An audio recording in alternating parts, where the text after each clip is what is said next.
Olá, é um grande prazer ter você aqui conosco. Hoje entrevistaremos o pastor Gilson de Souza, também nosso deputado estadual. Pastor Gilson de Souza, é um prazer tê-lo aqui conosco. É uma alegria poder estar com você, Andressa. Obrigado por esta oportunidade que você me concede e poder falar com todos que estão nos assistindo nesse momento. Que bom. Pastor Gilson de Souza, primeiramente gostaríamos de conhecer o senhor. Eu sei que o senhor já é até avô, mas eu gostaria que o senhor lembrasse um pouquinho do passado e nos contasse da sua infância, da sua família. Por exemplo, o senhor é pastor. O senhor nasceu num lar cristão?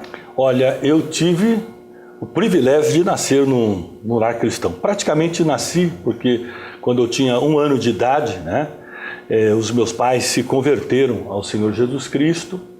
É uma situação muito difícil que eles viviam, principalmente minha mãe, muito doente.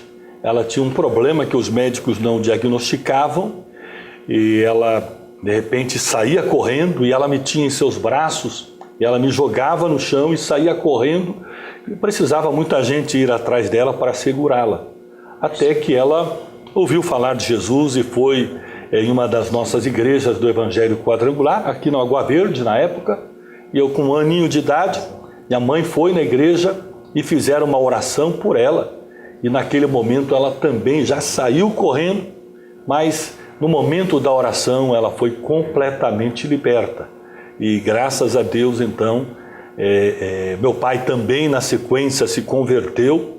E eu pude praticamente viver toda a minha infância na casa de Deus, ouvindo a palavra de Deus e desde menino já também pregando a palavra de Deus. Então, eu me sinto um privilegiado por isso que Deus fez. E a minha mãe até hoje segue firme, servindo a Deus e sendo uma coluna, sendo uma pessoa que me dá o sustento também em oração. Eu agradeço muito a Deus pela vida da minha mãe. E meu pai faleceu dentro da igreja, num culto de Santa Ceia, após participar da ceia e dirigir uma palavra a todos aqueles que ali estavam, desceu do altar e ali ele faleceu. E eu tinha ali 17 anos de idade.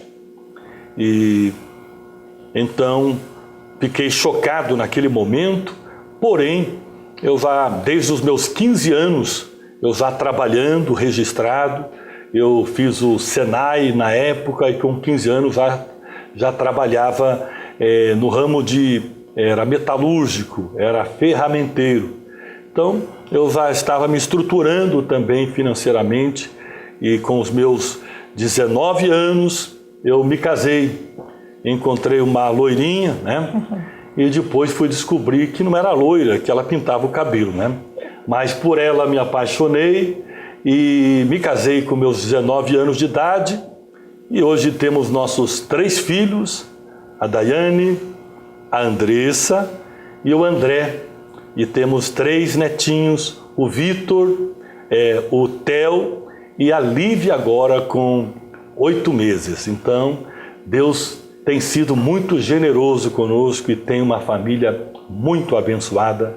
Graças a Deus por isso. Que bênção, pastor Gilson, ou seja, por um problema de saúde da sua mãe, toda a sua família foi convertida e hoje o senhor está aí bem estruturado com seus filhos, com seus netos, realmente Deus é muito bom. E nessa carreira, nessa vida toda, o senhor falou que era metalúrgico, mas em que momento da sua vida o senhor decidiu por ser pastor? Na verdade, é um chamado de Deus, eu acredito nisso. E a gente precisa ter muita atenção para entender e atender o chamado de Deus. E isso aconteceu com os meus 20 anos de idade. Eu estava para completar 20 anos de idade, eu estava ali na primeira igreja do Evangelho Quadrangular, já era obreiro, credenciado na época, era o nome que se utilizava. Eu já ajudava ali na 7ª Igreja Quadrangular de Curitiba, na liderança da pastora Maria Garcia. Na época eu já atuava como líder de jovens, professor de escola bíblica, tantas áreas.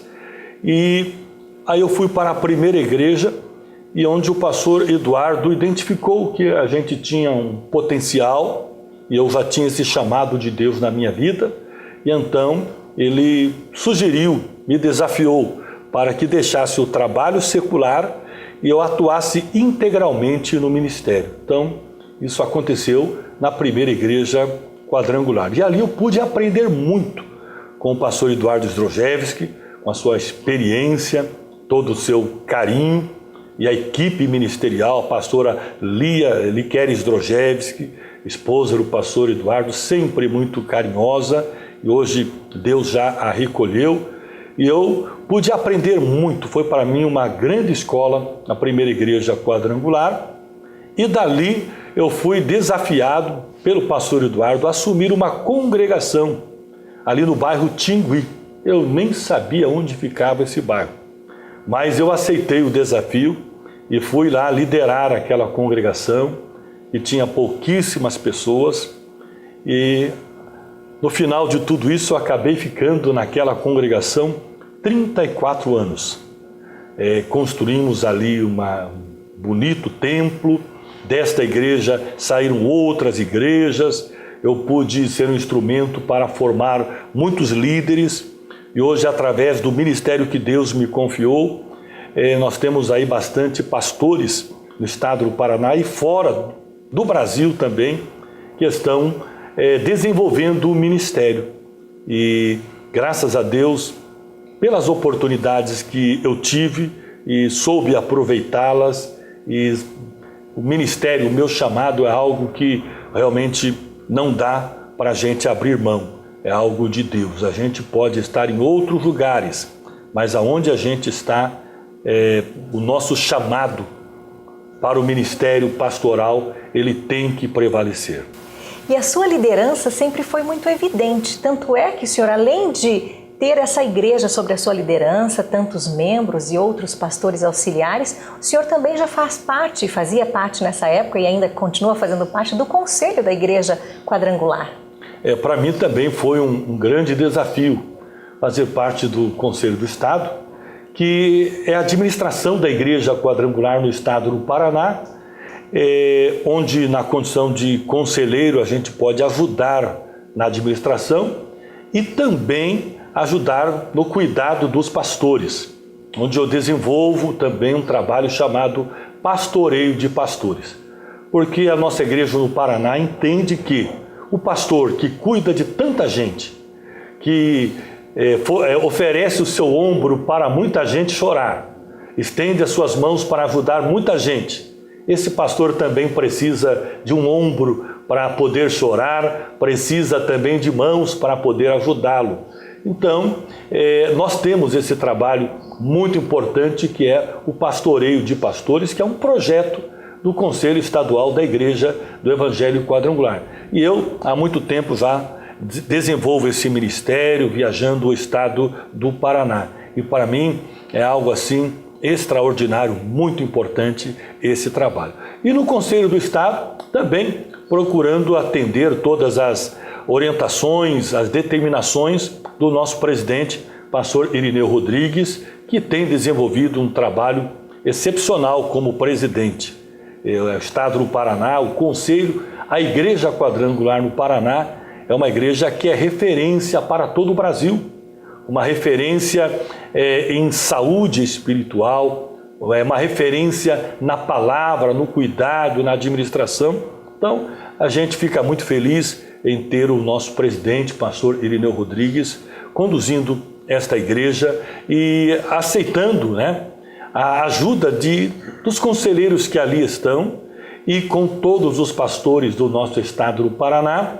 Então, a nossa igreja tem se tornado uma igreja muito grande e forte e saudável. Graças a Deus por isso. Graças a Deus por isso.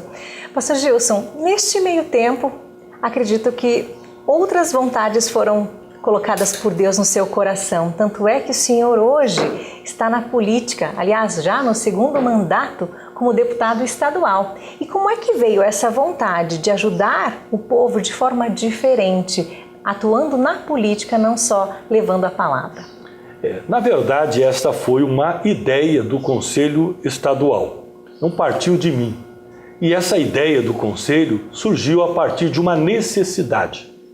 Nós somos uma igreja muito grande e forte no estado, mas uma igreja que não tinha representação política.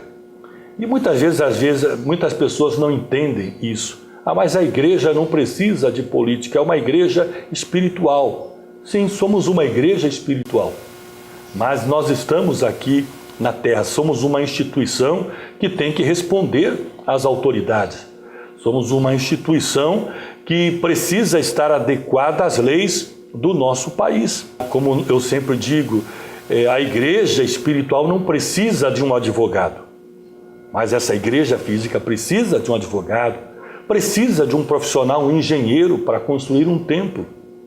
Então, a igreja precisa de representação, precisa de pessoas que possam defender os interesses cristãos, os princípios do reino de Deus, defender a família que nós acreditamos tanto, e precisa de pessoas oferecer ao nosso Estado, ao nosso país, pessoas de integridade, de capacidade, pessoas que têm os princípios de Deus na sua vida. E a igreja, entendendo isso, então, entendeu que eu poderia ser essa pessoa. E eu aceitei esse grande desafio. E na época, eu não tinha uma plena convicção disso. Quando fui desafiado, eu pedi um tempo para poder avaliar isso. E fui conversando com os colegas, com os pastores, com as lideranças, e eles enxergaram em mim essa condição para poder ser um deputado. E eles me ajudaram, se uniram, e graças a Deus eu fui eleito no primeiro mandato e fui o mais votado do meu partido. Então, não era um sonho meu, não era um projeto meu, mas havia uma necessidade e eu então me dispus a ser um instrumento para suprir isso. E graças a Deus, Deus tem nos abençoado de uma forma muito grande. E o senhor tem feito um trabalho diferenciado. A gente percebe que já nas primeiras palestras ali na Assembleia, o senhor já se posicionou como um defensor da família. Essa é a sua bandeira? Essa é a principal bandeira nossa, né? Porque nós temos lá pessoas que representam vários segmentos do nosso estado. Tem gente que defende o agronegócio, o setor hoteleiro, tem pessoas que defendem lá a área da saúde, enfim, pessoas defendem vários segmentos. E assim, de forma democrática, é assim que acontece. Grupos, segmentos se reúnem e então colocam os seus representantes para defender aquele segmento, aquele setor da sociedade. E então, a principal bandeira nossa é a família.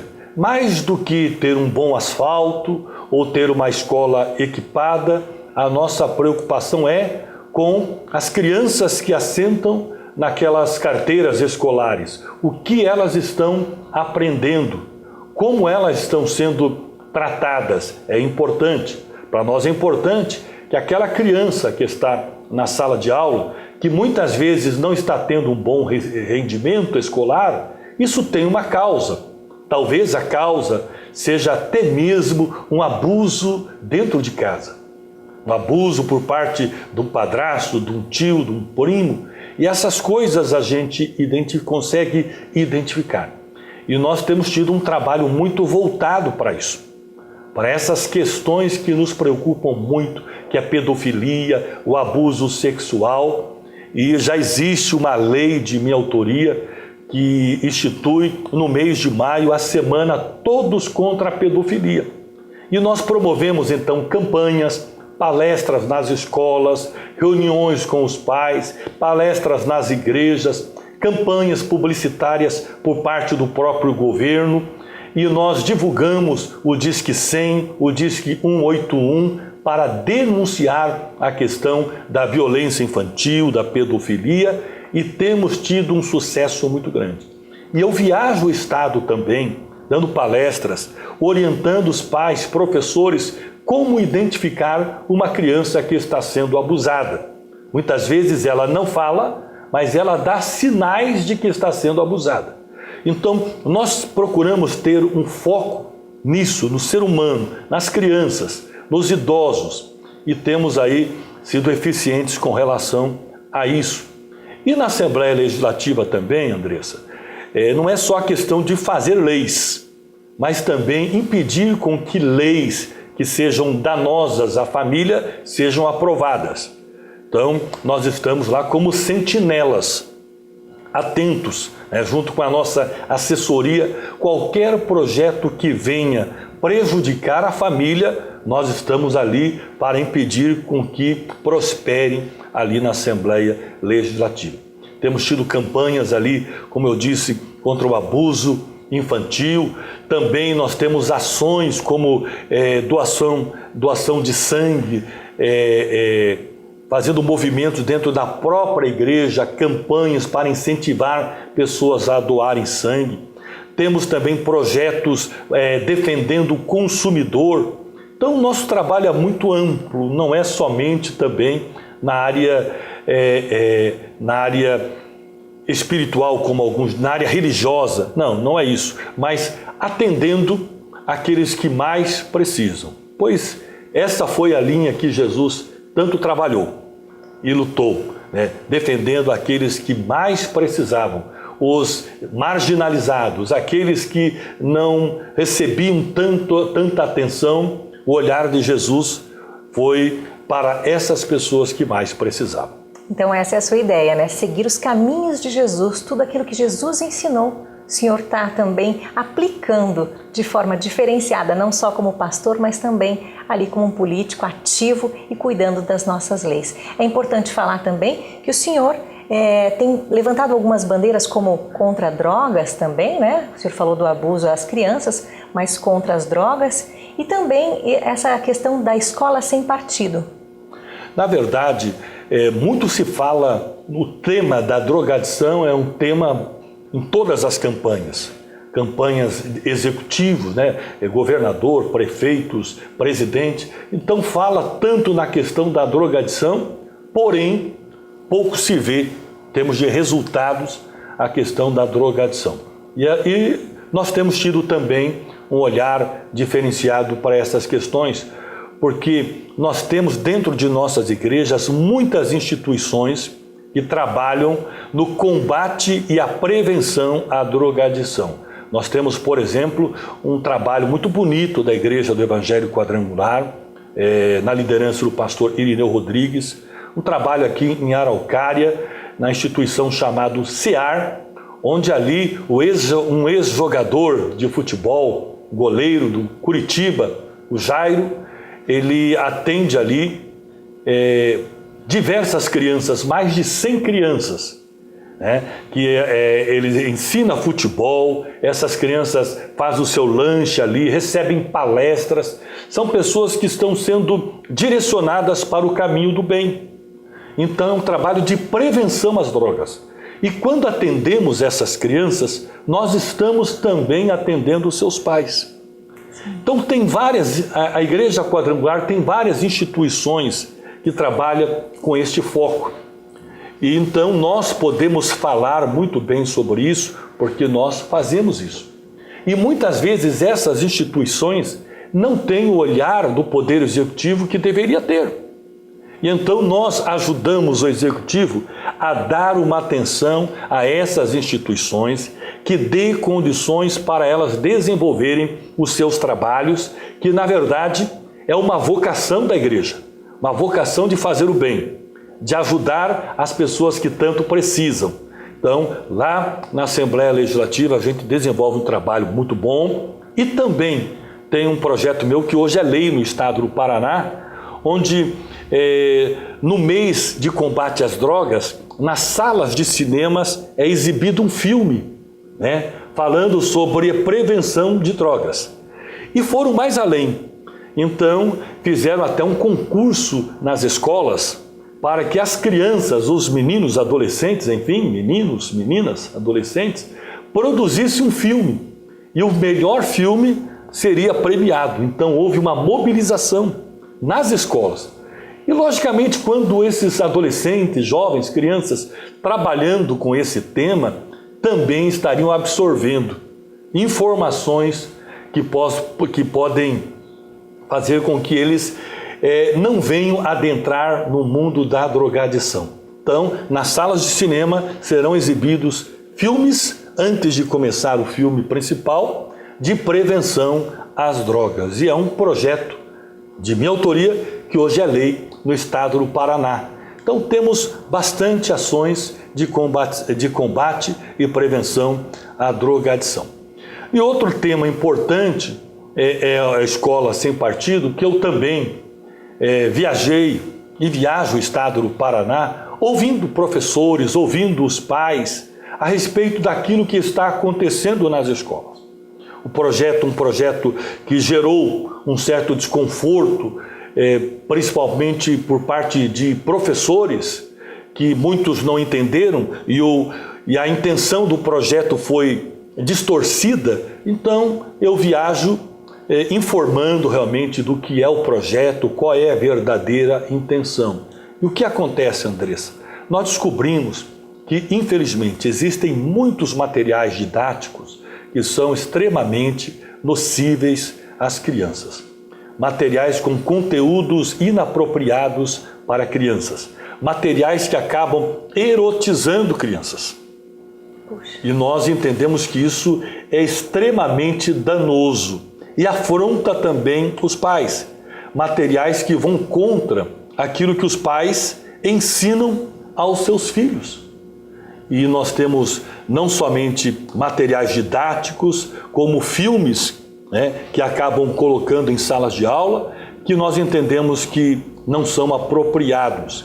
E isso, logicamente, não são todos os professores e não são todas as escolas que assim fazem.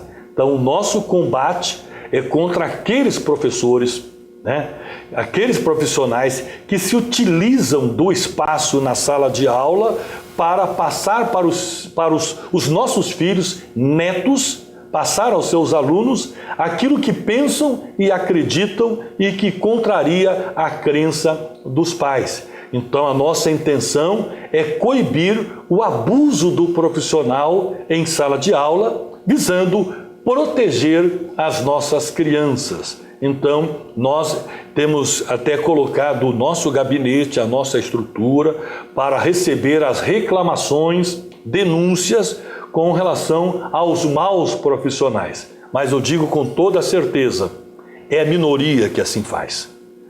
Tem muita gente séria, a grande maioria são gente séria. Mas, infelizmente, alguns que agem de forma incorreta acabam até comprometendo a imagem da maioria, que são bons professores, que são profissionais que merecem todo o nosso carinho, todo o nosso esforço e merece a nossa credibilidade.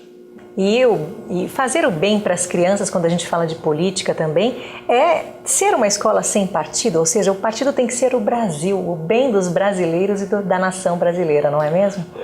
Não tenha dúvida, a questão seguinte, quando um professor vai ensinar sobre uma aula de história, enfim, ele deve apresentar o tema de uma forma mais abrangente, não engessada apenas numa linha do pensamento dele, até mesmo na questão política. Vai falar sobre a política no Brasil, ele deve falar de uma forma ampla a respeito disso. E nós, de forma alguma, queremos proibir o debate na sala de aula. Não, nós queremos que o debate seja aberto. E para que isso aconteça, os alunos precisam ter todas as informações e não só aquilo que o professor pensa. Então, e desta forma, os alunos precisam ser pessoas que pensam, que não só recebem informações, mas elas vão avaliar essas informações e devem questionar aquilo que recebem. Então, quando falamos a escola sem partido, alguns dizem, não, querem colocar mordaça nos professores. E, na verdade, da forma como alguns estão agindo, estão colocando mordaça nos alunos. Os alunos não estão tendo liberdade de falar aquilo que pensam. E se discordam dos seus professores, eles acabam sendo penalizados. Até mesmo na forma que alguns elaboram provas, elas já são direcionadas a ter a resposta da forma como o professor quer.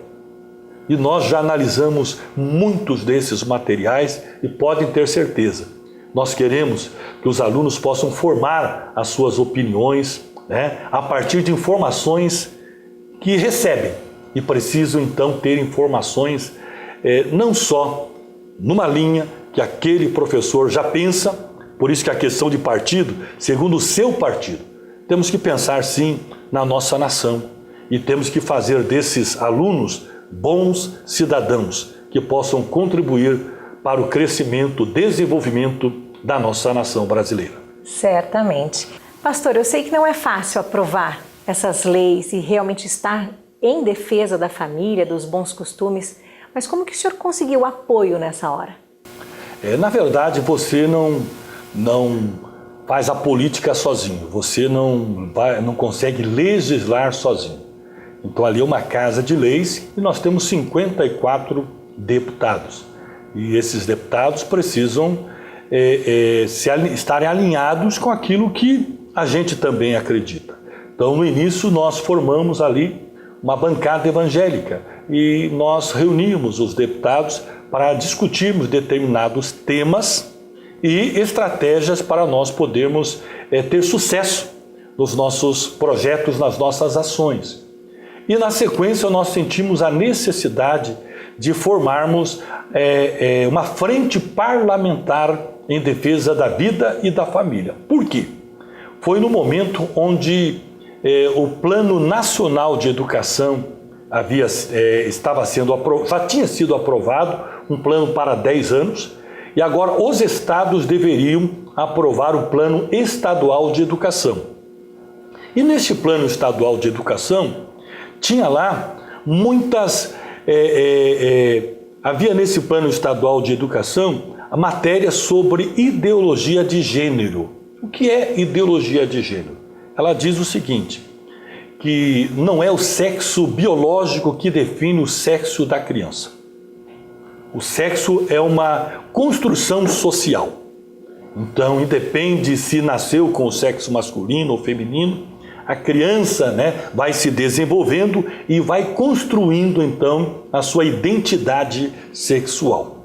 E a forma com que trabalham isso é extremamente questionável e prejudicial. Então, nós precisávamos retirar a ideologia de gênero no Plano Estadual de Educação. E como fazer isso?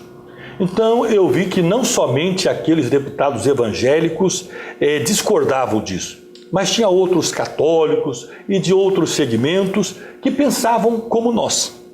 E o que então nós fizemos ali? Trouxemos juntamente conosco todos esses que pensam da mesma forma, que querem preservar a saúde emocional, querem preservar as crianças. E então nós trouxemos juntos essas pessoas e formamos ali uma frente parlamentar muito forte. E conseguimos retirar do Plano Estadual de Educação essa chamada ideologia de gênero. E constantemente essa frente parlamentar se une também em torno disso. Eu fiz, por exemplo, um projeto que é lei no estado do Paraná, que institui o dia 25 de março como o dia do nascituro, que é proteger a criança que há de nascer. E fizemos agora recentemente uma audiência pública, e foi uma audiência com uma participação muito grande, uma audiência pública no plenarinho da Assembleia a respeito de um projeto de outro colega nosso, que também institui o dia de conscientização contra o aborto. E foi uma polêmica muito grande, e nessa audiência pública nós vimos manifestantes de vários movimentos políticos, como o movimento feminista, movimento LGBT e muitos outros movimentos ali presentes. E querendo, se posicionando a favor do aborto. E então eu pude participar também desse evento e deixar claro qual o posicionamento da maioria dos brasileiros. Que a maioria, não só dos brasileiros, mas os paranaenses em questão, a maioria que é uma maioria cristã e que repudiam o aborto. e alguém até usou a palavra dizendo quantas mulheres quando engravidam de uma forma indesejada e que muitas vezes cometem o suicídio porque se acham grávidas, se encontraram grávidas e não quererem levar adiante aquela gravidez. E eu fiz a seguinte colocação: mas quantas mulheres que realmente acabaram engravidando de forma indesejável e fizeram o aborto e depois caíram em depressão, carregando uma culpa, e quantas delas se suicidaram. E essas mulheres que são incentivadas a fazerem um aborto e depois carregam essa culpa, quem cuida dessas mulheres? São esses chamados fundamentalistas religiosos. Somos nós, as igrejas, que cuidam dessas mulheres doentes emocionalmente, doentes fisicamente e que carregam esta culpa. Eu já vi muitas mulheres que fizeram aborto e carregam a culpa, mas eu não vi nenhuma mulher que teve uma gravidez indesejada e que levou adiante a gestação carregando algum tipo de culpa. Muito pelo contrário. Estão felizes porque venceram aquele momento difícil e levaram a gravidez adiante e hoje amam os seus filhos. E recentemente, uma sobrinha minha foi diagnosticada que estava com seu bebê com microcefalia. E ela me chamou desesperadamente. Por quê? Porque o médico diagnosticou microcefalia e tentou induzi-la ao aborto, dizendo que era a melhor forma de resolver. E eu fui visitá-la, conversei com ela, aconselhei, disse para abençoar o bebê que estava no ventre, e ela sim foi fazendo e começou a amar essa criança e foi se fortalecendo para ajudar nesse processo todo e ganhou o bebê. E o bebê nasceu sem nenhum problema. A criança perfeita e está completando 2 anos de idade. Olha que um profissional incentivando o aborto. Ou foi um diagnóstico errado, ou foi um milagre de Deus na vida daquela criança. Mas nós defendemos a vida.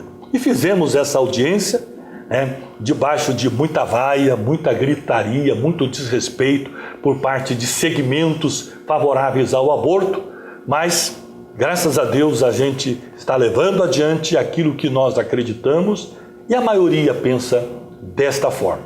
E não podemos deixar uma minoria que grita muito, mas que não representa aquilo que a maioria da sociedade pensa. Isso é que é importante, né? Estar ali representando a maioria, a vontade da população paranaense, a vontade dos cristãos, né? Que são realmente esses valores da família, de defesa da família. Pastor Gilson de Souza, é possível fazer política sem sujar as mãos? Sem realmente estar nessa corrupção, nessa roubalheira, nessas coisas ruins que a gente tanto vê na mídia? Lógico que é possível. Eu digo que as pessoas dizem que a política corrompe, mas eu acho que a má política, ela dá oportunidade para a pessoa se corromper.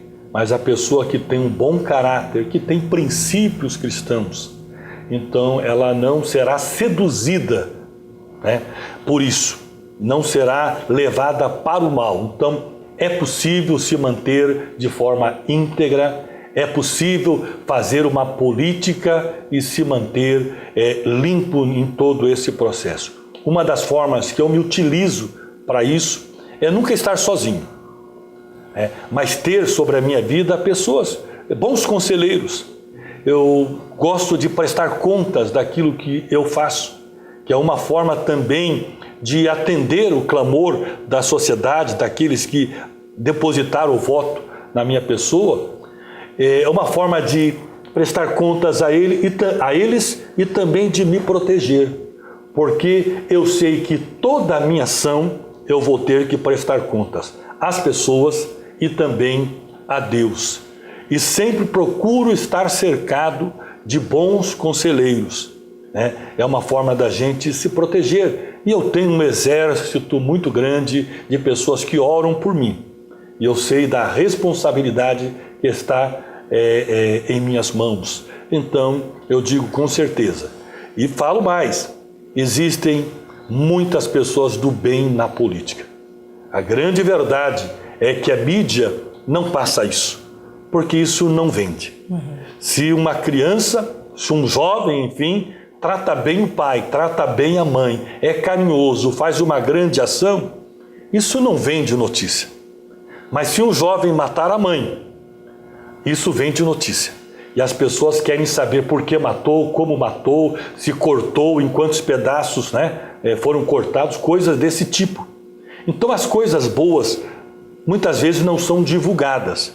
E eu digo com toda certeza, existem muitos políticos sérios, mas existe uma minoria que realmente não são sérias, e essa minoria que acaba ocupando o espaço na mídia.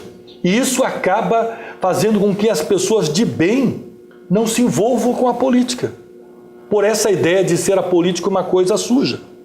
Então, acaba não motivando as pessoas do bem. Ah, eu não vou me envolver com isso. Isso é sujo. E não é. E eu digo com certeza, tem muita gente boa, somos contra a má política, mas somos a favor da boa política. E o Brasil precisa de bons políticos. Precisa mesmo. Deputado, sabemos também que houveram momentos difíceis, votações polêmicas lá na Assembleia, e o senhor acabou se posicionando e votando a favor ou contra, e teve projetos bem complicados, né? Inclusive sobre aumento de salário de professores, sobre venda de bebida alcoólica, sobre novas legislações. Então eu gostaria que o senhor também falasse um pouquinho sobre isso. É verdade. Esses momentos. Na verdade, no meu primeiro pronunciamento que eu fiz na Assembleia, eu disse o seguinte, que nós não podemos esquecer porque estamos onde estamos. E não podemos. Se estamos é porque pessoas nos colocaram, e se assim fizeram porque tinham expectativas com relação à nossa pessoa. Então nós tivemos projetos sem dúvida polêmicos, dentre eles que foi um pacote do governo, medidas realmente, medidas firmes, pesadas e que necessárias, porém, da forma que foram colocadas, tirariam muitos direitos dos professores e do funcionalismo público. Então, o que aconteceu? Isso gerou um momento muito intenso, muito difícil no nosso estado do Paraná, onde a Assembleia Legislativa foi ocupada por servidores, um tempo de muita greve, um tempo de violência aqui no estado do Paraná, onde o governo do estado teve que utilizar da segurança para retirar professores e pessoas feridas, e na verdade entendemos que não era necessário tudo isso. E quando tivemos então essa votação, eu procurei as pessoas, procurei professores para conversar, procurei e fui conversar com o governador para poder encontrar um bom caminho para resolver as questões do Estado sem prejudicar o funcionalismo público. E então não foi possível. E eu tive que votar em favor do funcionalismo e ir contra o pacote que o governo estava apresentando. Então, tivemos esse posicionamento e que gerou um problema, né, juntamente com o Executivo, porque aí houve uma divisão entre aqueles que apoiam o governo e aqueles que apoiaram os professores e os servidores públicos. Mas, na verdade, não era necessário tudo isso, todas aquelas medidas e a forma com que as coisas foram conduzidas. E no momento que eu me posicionei em favor do funcionalismo público, eu acabei ficando contra o governo do Estado. Assim, fomos taxados. Mas, na verdade, tive que tomar esse posicionamento, pois entendi que era o mais correto. Talvez, e com certeza, não foi o mais confortável, mas foi o posicionamento correto, porque nós sabemos o quanto é importante a educação. E entendemos que o problema do nosso país está exatamente na questão da educação. Então não poderíamos ficar contra, melhor ficar contra esses servidores. E tivemos também nesse pacote a questão da Previdência, do Paraná Previdência. né, que acabariam retirando os fundos do Paraná Previdência, fundos da aposentadoria, que poderia prejudicar a aposentadoria dos servidores lá na frente.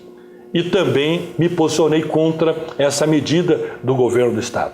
Tivemos uma votação com relação ao aumento do IPVA em 40%. Entendemos que não era correto a forma como estavam fazendo, e eu também me posicionei contra isso. Tivemos também uma votação com relação à venda de bebidas nos estádios. A própria Secretaria de Segurança comprovou por números, que a Polícia Militar comprovou através de números, que quando estava proibido a venda de bebidas alcoólicas nos estádios, o número de violência diminuiu. A quem interessava a venda de bebidas.